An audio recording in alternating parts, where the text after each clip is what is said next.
कल्पना कीजिए कि किसी बहुत ही पुरानी तिजोरी से, मतलब कोई ऐसा संदूक जो सदियों से बंद हो, उससे कोई आध्यात्मिक ग्रंथ मिलता है। अच्छा। हाँ, और हम उसे खोलते हैं ये सोचकर कि उसमें कुछ पुरानी प्रार्थनाएं होंगी, पूजा पाठ के नियम होंगे या शायद कुछ रहस्यमयी कहानियां होंगी। जो अक्सर ऐसी किताबों में होती है ना। बिल्कुल।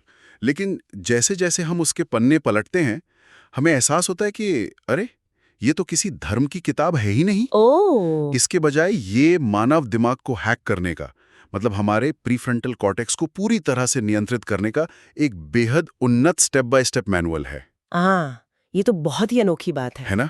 और आज की हमारी ये गहन चर्चा बिल्कुल ऐसे ही एक स्रोत पर आधारित है। और मुझे लगता है कि यही बात इस पूरे दस्तावेज को इतना खास बनाती है। मतलब हम आमतौर पर विज्ञान और आध्यात्मिकता को दो बिल्कुल अलग-अलग दुनिया मान के चलते हैं। हाँ, एकदम अलग। एक तरफ हमारी प्रयोगशालाएं हैं और दूसरी तरफ ध्यान या तपस्या। लेकिन जब हम इन दोनों के बीच के पुल को देखते हैं, तो जो वैज्ञानिक सच्चाइयां उभर कर आती हैं, वो सचमुच इंसान के सोचने का नजरिया पूरी तरह से बदल सकती हैं। बिल्कुल सही कहा आपने। और इसीलिए आज की हमारी इस गहन चर्चा का विषय है the Mahavir protocol, fearless purity and the science of victory. ये 25 मार्च 2026 के एक बहुत ही गहरे मुरली विश्लेषण पर आधारित है। और आज हमारा मिशन इस आध्यात्मिक संदेश के पीछे छिपे न्यूरोसाइंस और कॉग्निटिव साइकोलॉजी के जो गहरे अर्थ हैं, उन्हें डिकोड करना है। जो कि बहुत जरूरी है सुनने वालों के लिए। हाँ, क्योंकि जब मैं नोट्स को पढ़ रहा था तो मुझे लगा कि यार ये दस्तावेज तो इंसान के दिमाग की वायरिंग को ही पूरी तरह से रीप्रोग्राम करने की बात कर रहा है। बिल्कुल। तो चलिए इसे थोड़ा डिकोड करते हैं। चर्चा शुरू करने से पहले अगर मैं आपसे पूछूं कि इस पूरे दस्तावेज का सबसे बुनियादी आधार क्या है, मतलब इसका बेसलाइन क्या है? अगर मैं इसे एक वाक्य में कहूं तो इस पूरे विश्लेषण का जो कोर इंसाइट या मुख्य बिंदु है, वो ये है कि आध्यात्मिक जीवन कोई कंफर्ट जोन नहीं है। कंफर्ट जोन नहीं है? बिल्कुल नहीं। ये कोई ऐसी अवस्था नहीं है जहां इंसान बस आंखें बंद करके बैठ जाए और सोचे कि दुनिया की सारी मुश्किलें खुद ब खुद खत्म हो जाएंगी। हाँ, लोग अक्सर यही सोचते हैं। असल में ये चेतना का, यानी हमारी कॉन्शियसनेस का एक युद्ध का मैदान है। युद्ध का मैदान? हाँ, एक ऐसा कुरुक्षेत्र जो बाहर जमीन पर नहीं बल्कि इंसान के अपने दिमाग के अंदर हर सेकंड चल रहा है। ये बहुत ही दिलचस्प नजरिया है। लेकिन अगर ये चेतना का युद्ध का मैदान है, तो इस युद्ध को लड़ने के लिए किसी योद्धा की भी तो जरूरत होगी, है ना? बिल्कुल होगी। स्रोत सामग्री में इस योद्धा को एक बहुत ही खास नाम दिया गया है, महावीर। इसमें एक ईश्वरीय कथन है कि तुम हो ही महावीर महावीरनी। अब मैं यहाँ थोड़ा उलझ गया। मतलब जब हम महावीर शब्द सुनते हैं तो हमारे दिमाग में किसी ऐसे व्यक्ति की छवि बनती है जिसका चौड़ा सीना हो, बड़ी बड़ी मांसपेशियां हो। हाँ, जो तलवार लेके खड़ा हो। बिल्कुल, जो 10-20 दुश्मनों को एक साथ पछाड़ सके। तो क्या यहाँ उसी शारीरिक ताकत की बात हो रही है? देखिए, हमारी जो सांस्कृतिक और ऐतिहासिक समझ है ना, वो कुछ वैसी ही है। हम वीरता को हमेशा शारीरिक बल से ही जोड़कर देखते हैं। हाँ, बचपन से ही सुना है। लेकिन इस दस्तावेज में महावीर होने का शारीरिक ताकत से दूर दूर तक कोई लेना देना नहीं है। अच्छा। इसका असली अर्थ बहुत गहरा है। यहाँ महावीर होने का मतलब है मानसिक स्थिरता, पूर्ण भावनात्मक नियंत्रण और अटूट आध्यात्मिक साहस। ओह, मतलब दिमाग की ताकत? हाँ, इसका मतलब ये बिल्कुल नहीं है कि कोई इंसान बाहर की दुनिया में कितने लोगों को हरा सकता है, बल्कि इसका सीधा सा अर्थ ये है कि वह अपने भीतर उछने वाले भावनाओं के तूफानों को कितनी अच्छी तरह शांत कर सकता है। तो अगर हम इसे न्यूरोसाइंस के नजरिए से देखें तो ये तो पूरी तरह से दिमाग के काम करने के तरीके से जुड़ जाता है ना? एकदम सही पकड़े आप। विज्ञान की भाषा में समझें तो हमारा दिमाग मुख्य रूप से दो हिस्सों के बीच लगातार संघर्ष करता रहता है। कौन से दो हिस्से?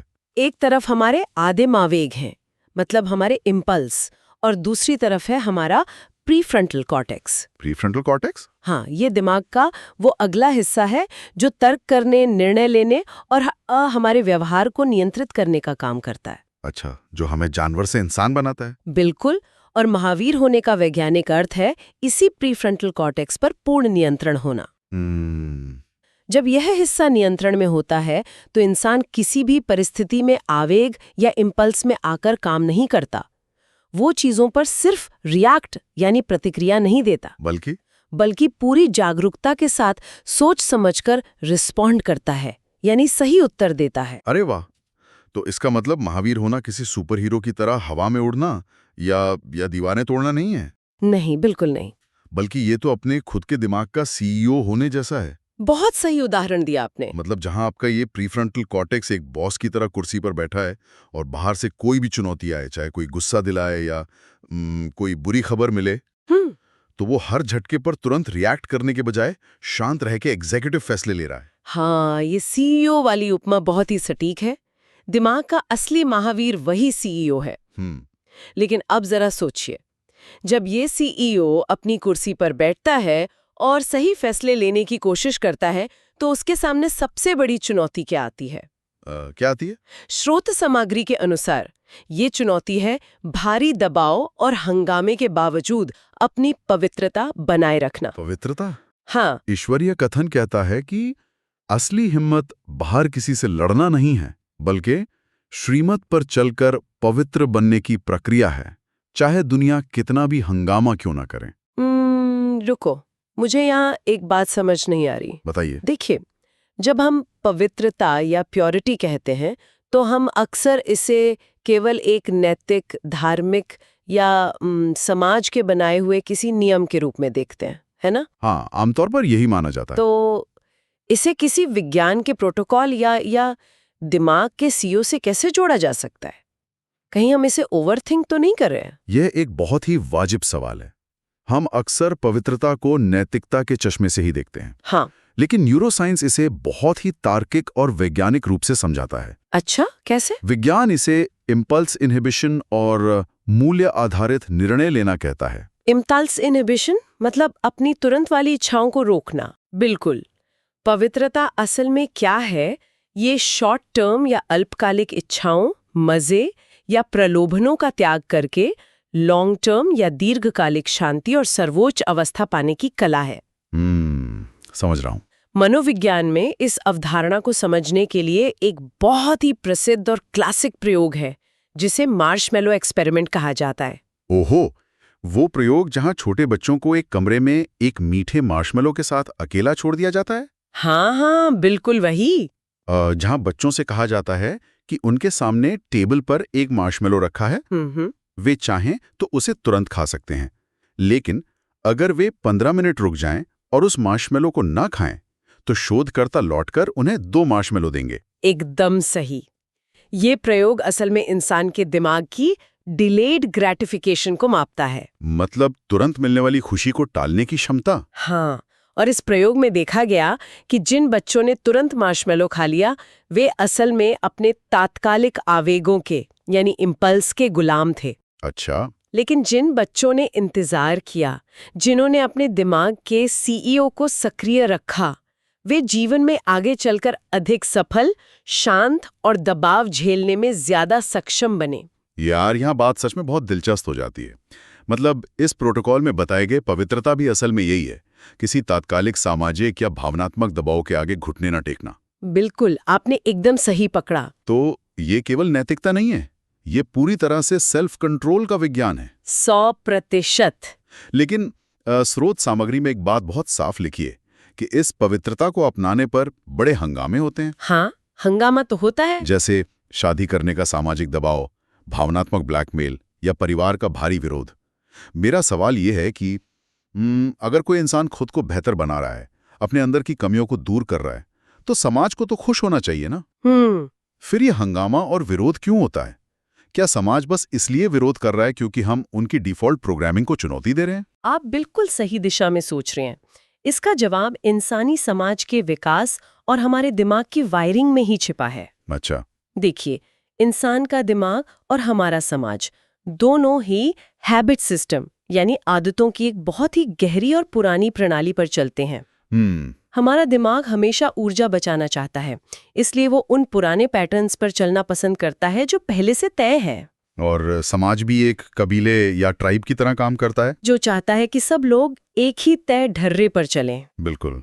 जब कोई व्यक्ति पवित्रता का चुनाव करता है तो वो असल में उस गहरे बैठे हुए हैबिट सिस्टम को तोड़ रहा होता है। तो आप कह रहे हैं कि वो व्यक्ति समाज को ये दिखा रहा होता है कि उनके तय किए हुए नियम अंतिम सत्य नहीं है। हाँ, और विज्ञान कहता है कि जब भी कोई पुरानी आदत टूटती है या सिस्टम के खिलाफ कोई काम होता है तो उस पूरे इकोसिस्टम में एक घर्षण या रेजिस्टेंस पैदा होता है। मतलब बाकी लोगों को अनकंफर्टेबल महसूस होता है। बिल्कुल, बाकी लोगों के दिमाग को लगता है कि कुछ अप्रत्याशित हो रहा है जो उनके लिए खतरे की घंटी है।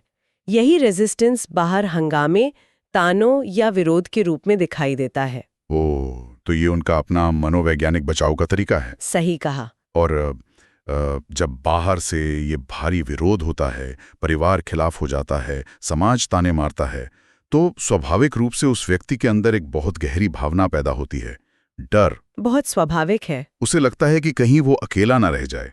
स्रोत सामग्री में डर को लेकर एक बहुत ही सख्त चेतावनी दी गई है। जी। उसमें लिखा है कि डरने से इतना ऊंच पद पा नहीं सकेंगे। और मैं बताऊंगी कि यह चेतावनी वैज्ञानिक दृष्टिकोण से 100% सही क्यों है। बताइए। डर इस पूरी प्रक्रिया का, इस आंतरिक युद्ध का सबसे बड़ा दुश्मन है। न्यूरोसाइंस की चश्मे से देखें तो डर कोई साधारण भावना नहीं है। यह हमारे बायोलॉजिकल सिस्टम का एक बहुत बड़ा एनर्जी लीकेज है। एनर्जी लीकेज मतलब हमारी ऊर्जा का रिसाव? हाँ, जब हमें डर लगता है तो हमारे दिमाग का एक खास हिस्सा, जिसे एमिगडाला कहते हैं, वो अचानक बहुत ज्यादा सक्रिय हो जाता है। एमिगडाला, ये दिमाग का वो हिस्सा है ना जो खतरे का सायरन बजाता है। बिल्कुल। जैसे जंगल में अचानक कोई शेर दिख जाए तो जो घबराहट होती है। एकदम सही। विकास के क्रम में एमिगडाला हमें जंगली जानवरों से बचाने के लिए ही बना था, लेकिन आज के समय में जब समाज विरोध करता है या कोई ताना मारता है तो एमिगडाला उस सामाजिक खतरे को भी जानलेवा खतरे की तरह ही देखता है। और जब ये सायरन बजता है तो शरीर तुरंत एक फाइट और फ्लाइट यानी लड़ो या भागो मोड में चला जाता है। तो इसका सीधा असर उस प्रीफ्रंटल कॉर्टेक्स पर यानी हमारे दिमाग के उस सीईओ पर क्या पड़ता है? यहीं पे सबसे बड़ा नुकसान होता है। डर के समय दिमाग अपनी सारी ऊर्जा और रक्त का प्रवाह एमिगडाला और शरीर की मांसपेशियों की तरफ भेज देता है। और जो हमारा प्रीफ्रंटल कॉर्टेक्स है उसे लगभग बंद कर देता है। मतलब सीईओ को कमरे में बंद कर दिया। बिल्कुल, हाँ।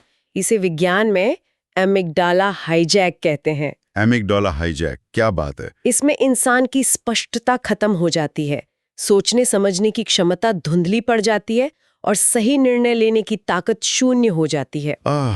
इसी वजह से शायद प्रोटोकॉल में कहा गया है कि डरने से सर्वोच्च अवस्था प्राप्त नहीं की जा सकती, क्योंकि डरने पर आप अपने ही दिमाग का नियंत्रण खो बैठते हैं। बिल्कुल। ये बात तो समझ आती है, लेकिन अब सवाल ये उठता है कि इस एमिगडाला हाईजैक को रोका कैसे जाए। जब चारों तरफ हंगामा हो रहा हो, अंदर से घबराहट हो रही हो, तो अपनी ऊर्जा को नष्ट होने से कैसे बचाएं? ये सबसे अहम सवाल है। यहीं पर इस प्रोटोकॉल का एक बहुत ही दिलचस्प और अचूक फॉर्मूला आता है। ईश्वरीय कथन है, कुछ भी होता है, नथिंग न्यू। नथिंग न्यू मतलब चाहे कैसी भी परिस्थिति आए, ये सोचो कि इसमें कुछ भी नया नहीं है।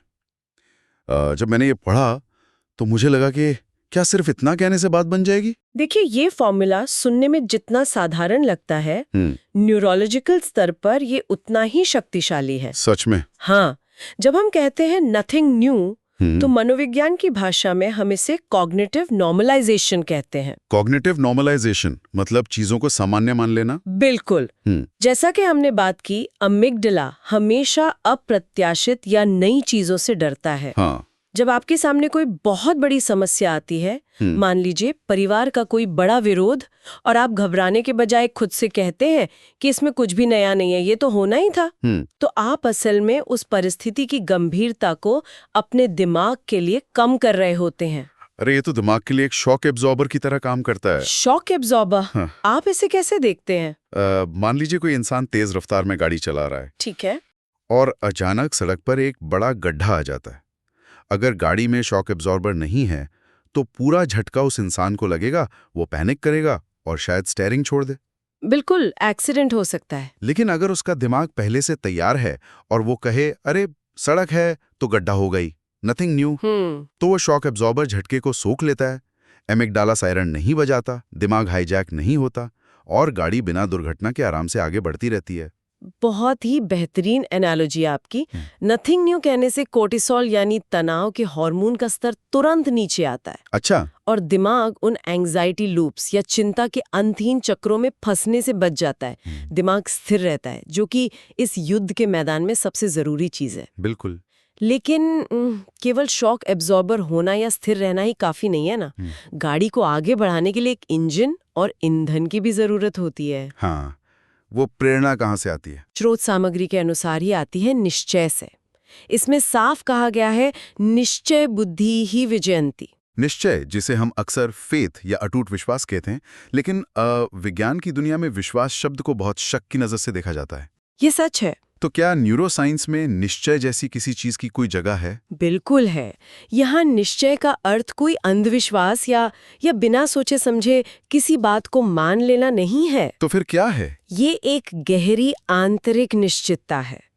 न्यूरोसाइंस की भाषा में जब इंसान के अंदर किसी लक्ष्य या मूल्य को लेकर पक्का निश्चय होता है, तो ये दिमाग में न्यूरल कंसिस्टेंसी बनाता है।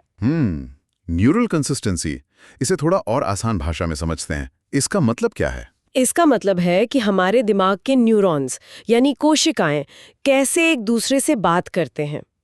विज्ञान का एक नियम है, जो न्यूरॉन्स एक साथ फायर होते हैं वे एक साथ वायर हो जाते हैं। अच्छा, फायर टुगेदर, वायर टुगेदर। बिल्कुल। जब आप बार बार एक ही लक्ष्य पर दृढ़ रहते हैं, तो दिमाग के उन रास्तों पर एक परत बन जाती है जिसे माइलिन कहते हैं। माइलिन? हाँ, ये उस रास्ते को सुपर फास्ट बना देती है।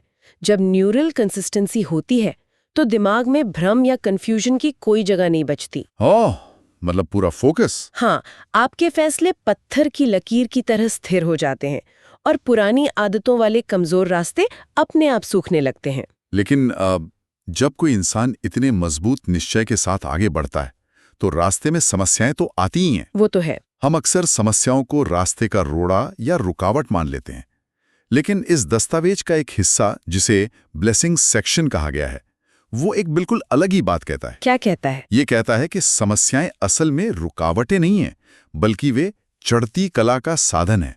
मतलब वे इंसान को ऊपर उठाने के लिए आती हैं। और मैं बता दूं कि यही बात जीव विज्ञान और मनोविज्ञान का एक बहुत ही स्थापित नियम भी है। सच में? हाँ, शरीर या दिमाग का विकास कैसे होता है, इसका एक ही फॉर्मूला है, स्ट्रेस या तनाव, उसके बाद अनुकूलन यानी अडेप्टेशन, और अंत में विकास यानी ग्रोथ।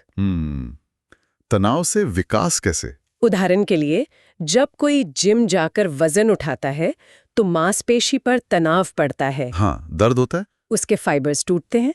ये एक तरह की समस्या है, लेकिन फिर शरीर उस परिस्थिति के अनुकूल खुद को ढालता है और मांसपेशी पहले से ज्यादा मजबूत होकर उभरती है। अरे वाह!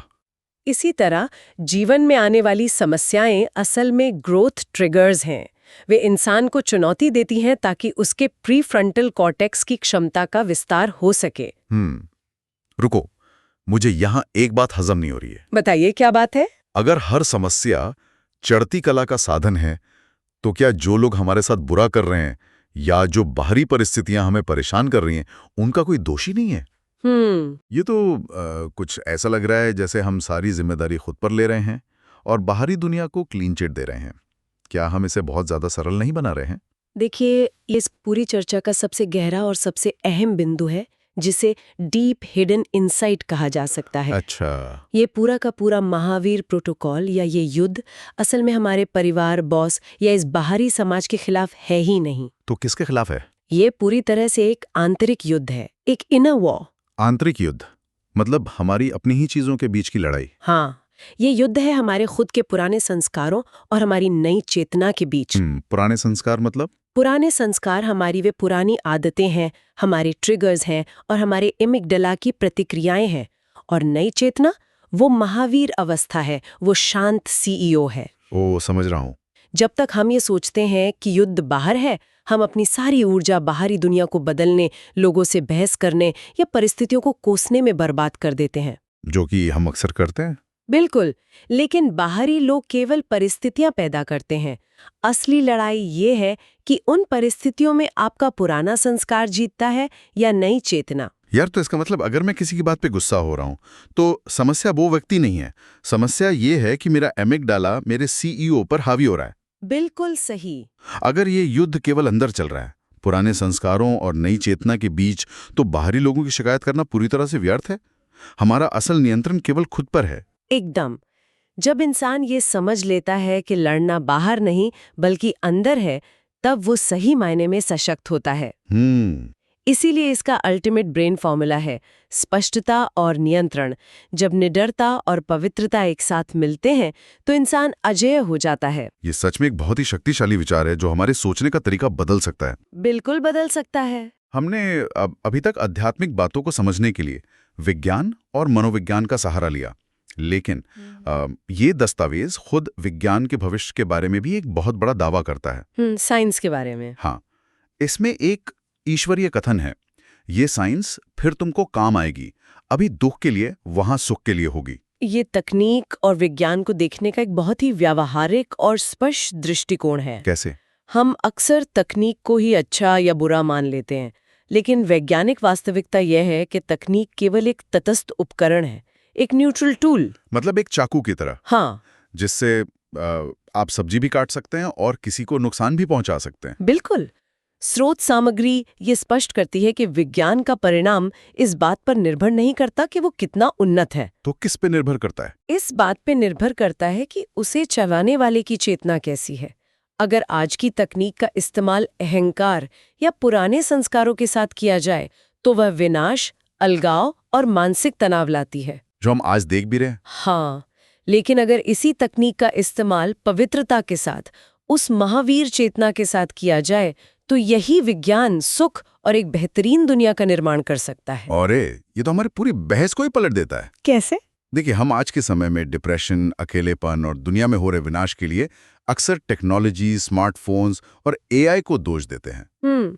हम अक्सर ऐसा ही करते हैं। हम कहते हैं कि विज्ञान ने दुनिया खराब कर दी, लेकिन ये दस्तावेज कहता है कि समस्या तकनीक नहीं है, समस्या ये है कि हम उस तकनीक को अपनी असुरक्षाओं, अपने डर और अपने एमिगडाला द्वारा संचालित होकर इस्तेमाल कर रहे हैं। बिल्कुल सही पकड़ा आपने। जब तक ऑपरेटर नहीं बदलेगा, उपकरण का परिणाम कैसे बदल सकता है? एकदम सटीक विश्लेषण है आपका। तो अब जब हम इस गहन चर्चा के अंतिम पड़ाव पर पहुंच रहे हैं, ये समझना बहुत जरूरी है कि सुनने वालों के लिए इस जानकारी का रोजमर्रा की जिंदगी में क्या उपयोग है। बहुत जरूरी है। इस महावीर प्रोटोकॉल को कोई इंसान अपनी दिनचर्या में कैसे उतार सकता है?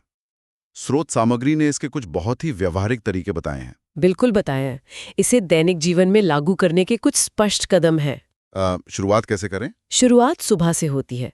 उठते ही खुद को ये याद दिलाना कि मैं एक महावीर आत्मा हूँ। बस इतना सोचना है। ये केवल एक विचार नहीं है, ये असल में दिन शुरू होने से पहले दिमाग के सीईओ को सक्रिय करने की एक प्रक्रिया है। दिमाग को ड्यूटी पे लगाना। हाँ, और दिन के दौरान जब भी कोई चुनौती आए, मान लीजिए ट्रैफिक में कोई गाड़ी आगे लगा दे या ऑफिस में कोई बहस हो जाए, तो तुरंत अपना शॉक एब्जॉर्बर इस्तेमाल करें।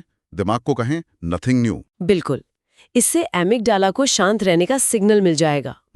और जब कोई फैसला लेने की बारी आए तो तात्कालिक फायदे के बजाय श्रीमत यानी अपने सर्वोच्च मूल्यों को उस परिस्थिति से ऊपर रखें। और रात के लिए भी कुछ था इसमें? हाँ, रात को सोने से पहले खुद का एक ऑडिट करना। ऑडिट? खुद से पूछना कि क्या आज पूरे दिन मेरी निडरता बनी रही, क्या मैं आज पुरानी आदतों और पुराने संस्कार से डरा तो नहीं। ये तो बहुत ही पावरफुल प्रैक्टिस है। इस पूरी प्रक्रिया का अल्टीमेट फॉर्मूला हमेशा याद रखना चाहिए। डर का मतलब है पतन, यानी अपनी चेतना के स्तर से नीचे गिरना। और हिम्मत? हिम्मत का मतलब है उत्थान, और पवित्रता का मतलब है सर्वोच्च मानसिक और आध्यात्मिक स्थान प्राप्त करना। ईश्वरीय कथन बहुत साफ है, डरना नहीं है लेकिन पवित्र जरूर बनना है। बिल्कुल। ये वाकई एक ऐसा विचार है जो इंसान के आंतरिक सिस्टम को पूरी तरह से रीबूट कर सकता है। सही कहा। हमने आज देखा कि कैसे एक प्राचीन सा लगने वाला आध्यात्मिक पाठ आधुनिक न्यूरोसाइंस के साथ इतनी सटीकता से मेल खाता है। चाहूंगा कि हम सुनने वालों के लिए एक ऐसा विचार छोड़ें जिस पर वे आने वाले दिनों में गहराई से सोच सकें। बिल्कुल। जब हम इस पूरी चर्चा को देखते हैं, जहां ये आध्यात्मिक ज्ञान आधुनिक विज्ञान से भी आगे की बात कर रहा है, तो एक बहुत बड़ा सवाल खड़ा होता है ना? हाँ, हम इंसान मानते हैं कि मानव विकास का अगला सबसे बड़ा चरण शायद आर्टिफिशियल इंटेलिजेंस का चरम होगा, या फिर अंतरिक्ष में किसी दूसरे ग्रह पर बस्ती बसाना होगा। लेकिन क्या ऐसा हो सकता है कि इंसानी इतिहास की असली क्रांति बाहर नहीं, बल्कि हमारे अपने इस आंतरिक युद्ध को जीतने में ही छिपी हो? वाह! जरा सोचिए, जब तक इंसान इस निडर पवित्रता को, अपने ही दिमाग के इस पूर्ण नियंत्रण को हासिल नहीं कर लेता, तब तक क्या किसी भी तकनीक के दम पर दुनिया में एक सच्चा स्वर्ग या यूटोपिया बनाना संभव है? शायद नहीं। इस पर जरूर विचार करें। बहुत ही गहरी बात है ये। क्या वो मशीन जो सिर्फ हमारे दिमाग के स्कैन निकालती है, कभी उस युद्ध को नाप पाएगी जो हमारी चेतना के भीतर चल रहा है? शायद कभी नहीं। शायद असली खोज बाहर के ब्रह्मांड की नहीं, बल्कि अपने अंदर के इस महावीर को जगाने की है।